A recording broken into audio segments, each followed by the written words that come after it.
और यहाँ हम उस नाजुक मोड़ पर पहुँचते हैं। ये वो लम्हा है जब एक बहुत बड़ी ताकत एक कमज़ोरी बनना शुरू हो जाती है। तो आइए समझते हैं कि ये लकीर आखिर पार कैसे होती है। नफ्सियात में इस तब्दीली का एक ख़ास नाम है, इसे ओवर कॉन्फिडेंस बायस कहते हैं। ये एक ऐसी जहनी हालत है जहाँ हम अपनी सलाहियतों को हकीकत से कहीं बढ़ा चढ़ा कर देखने लगते हैं। हम ये मानने लगते हैं कि हम उससे कहीं ज़्यादा काबिल हैं जितने हम असल में हैं।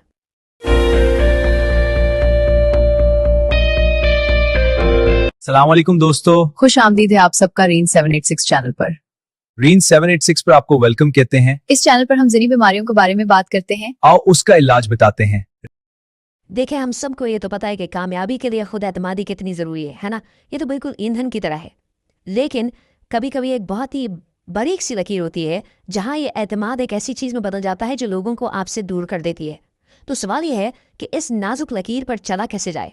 बात सारी देखने के अंदाज की है ना। एक ही काम, एक ही बात किसी को बहुत जरूरतमंदाना लग सकती है और वही बात किसी दूसरे को सिर्फ तकब्बुर लगेगी। तो चलें आज हम इन दोनों के दरमियान की इस बारीक सी लकीर को समझने की कोशिश करते हैं। अच्छा, तो अगले कुछ मिनटों में हम क्या करने वाले हैं? हम इस पूरे दायरे का सफ़र करेंगे, एक मजबूत सेहतमंद खुद एतमादी बनाने से लेकर तकब्बुर की ख़तरनाक निशानियों को पहचानने तक, और आखिर में हम इस कामिल तवाज़ुन को बरकरार रखने का राज भी जानेंगे। तो चलें बिल्कुल बुनियाद से शुरू करते हैं। खुद एतमादी ये सिर्फ एक अच्छी खूबी नहीं है, बल्कि ये किसी भी बड़ी कामयाबी की सबसे पहली और ज़रूरी ईंट है। हकीकत तो ये है कि जितने भी कामयाब लोग हैं उन सब में ये एक चीज़ मुश्तरक ज़रूर होती है, और ये एक सीधी सी हकीकत है। यकीन की शुरुआत हमेशा अंदर से होती है। दुनिया भी उसी एतमाद को देखती है जो हम खुद दिखाते हैं। अगर कोई इंसान खुद अपनी सलाहियतों पर यकीन नहीं रखता तो भला कोई और क्यों रखेगा? तो सवाल यह है कि इस ज़रूरी खूबी को एक सेहतमंद तरीके से कैसे बनाया जाए। आइए कुछ ऐसे अमली और काबिल अमल तरीक़ों पर नज़र डालते हैं जिन पर अमल करके कोई भी अपने अंदर एक हकीकी और मजबूत खुदी का एहसास पैदा कर सकता है। अच्छा, तो ये जो स्टेप्स है ना, ये समझें कि खुद एतमादी बढ़ाने का एक पूरा रोड मैप है और इसमें कोई रॉकेट साइंस नहीं है। बात बड़ी बड़ी कामयाबियों की नहीं है, बल्कि इन छोटे छोटे मुसलसल कदमों की है जो हम रोज़ उठाते हैं। मतलब अपनी सलाहियतों पर भरोसा करने से लेकर अपने डर का हिम्मत से सामना करने तक, हर एक कदम एक मजबूत शख्सियत बनाने की तरफ एक ईंट की तरह है। और यहाँ हम उस नाजुक मोड़ पर पहुँचते हैं। ये वो लम्हा है जब एक बहुत बड़ी ताकत एक कमज़ोरी बनना शुरू हो जाती है। तो आइए समझते हैं कि ये लकीर आखिर पार कैसे होती है। नफ्सियात में इस तब्दीली का एक ख़ास नाम है, इसे ओवर कॉन्फिडेंस बायस कहते हैं। ये एक ऐसी जहनी हालत है जहाँ हम अपनी सलाहियतों को हकीकत से कहीं बढ़ा चढ़ा कर देखने लगते हैं। हम ये मानने लगते हैं कि हम उससे कहीं ज़्यादा काबिल हैं जितने हम असल में हैं। और ये कोई मामूली बात नहीं है, इसके नताइज बहुत हकीकी और नुकसानदा हो सकते हैं।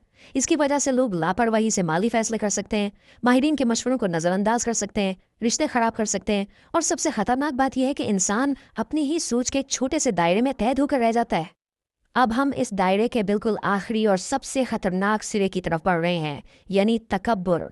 ये वो मुकाम है जहाँ खुद पर यकीन पूरी तरह से बिगड़कर एक तबाहकुन और मनफी कुव्वत बन जाता है।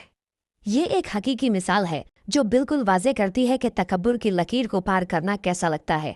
एक इंटरव्यू में जब एक उम्मीदवार ने ऑफिसर से ये कहा तो ये खुद एतमादी नहीं थी, ये तकब्बुर था, क्योंकि उसने उस ऑफिसर की 15 साल की मेहनत और तजुर्बे को एक लम्हे में नज़रअंदाज कर दिया। यहाँ देखें कितना साफ फ़र्क नज़र आ रहा है। खुद एतमादी और तकब्बुर की सोच और रवैये में ज़मीन आसमान का फ़र्क है। एक चीज़ की बुनियाद हकीकत और पिछली कामयाबियों पर होती है, दूसरी तरफ तकब्बुर की जड़ें असल में अदम तहफ़्फ़ुज़ और ख़ुद पसंदी में होती हैं। एक इंसान सीखना और आगे बढ़ना चाहता है, जबकि दूसरा उसे बस अपनी तारीफ़ चाहिए। और ये सिर्फ़ एक बुरी आदत नहीं है, जब ये इंतहा पर पहुंच जाए तो ये एक तस्लीम शुदा नफ्सियाती बीमारी भी हो सकती है। ये हमें बताता है कि ये एक संगीन जहनी सेहत का मसला भी बन सकता है। तो तकब्बुर का इलाज क्या है और इस तवाज़ुन को कैसे बरकरार रखा जाए? आइए अब इस तज्ज़िये को इसके हल की तरफ लेकर चलते हैं। यह है असल नुक्ता। तकब्बुर का हकीकी इलाज खुद पर शक करना नहीं है, बल्कि दूसरों के लिए सच्चा एहतराम पैदा करना है। इसका मतलब ये नहीं कि खुद को कमतर समझा जाए, बल्कि ये कि अपनी ज़ात पर कम तवज्जो दी जाए और अपने इर्द गिर्द के लोगों के ख्यालात और खिदमात को अहमियत दी जाए। ये वो सतून है जो इस अहम तवाज़ुन को बरकरार रखने में मदद करते हैं। ये ऐसे उसूल हैं जो हमें आजिज़ी के साथ ज़मीन से जुड़े रखते हैं, चाहे हमारी कामयाबियां हमें कितनी ही बुलंदियों पर क्यों न ले जाएं। यहाँ एक रूहानी नुक्ता नज़र भी है जो खुद पर भरोसे को एक आला ताकत से जोड़ता है। ये खुद एतमादी को अना के बजाय ईमान का अमल करार देता है। इसमें तरगीब दी गई है कि इंसान अपनी सलाहियतों को इस्तेमाल करे, लेकिन अल्लाह की मदद और तवक्कुल के साथ बेबस हुए बगैर। और आखिर में हम इससे एक सोच के साथ इस बात को ख़त्म करते हैं, हकीकी एतमाद इल्म और खुद आगाही पर कायम होता है। दूसरी तरफ तकब्बुर जानबूझकर की गई जहालत पर पनपता है। तो सबसे अहम सवाल जो हम सबको खुद से पूछना चाहिए वो ये है कि हम क्या नज़रअंदाज करने का इंतखाब कर रहे हैं। अगर आपको ये वीडियो पसंद आई हो तो रीन 76 चैनल को जरूर सब्सक्राइब करें, वीडियो को लाइक और शेयर करें ताकि मालूमात ज्यादा लोगों तक पहुंच सके। रीन 786 को सब्सक्राइब करना ना भूलें। हाँ बिल्कुल, सब्सक्राइब करना मत भूलना, सपोर्ट करें और मजीद कंटेंट देखें।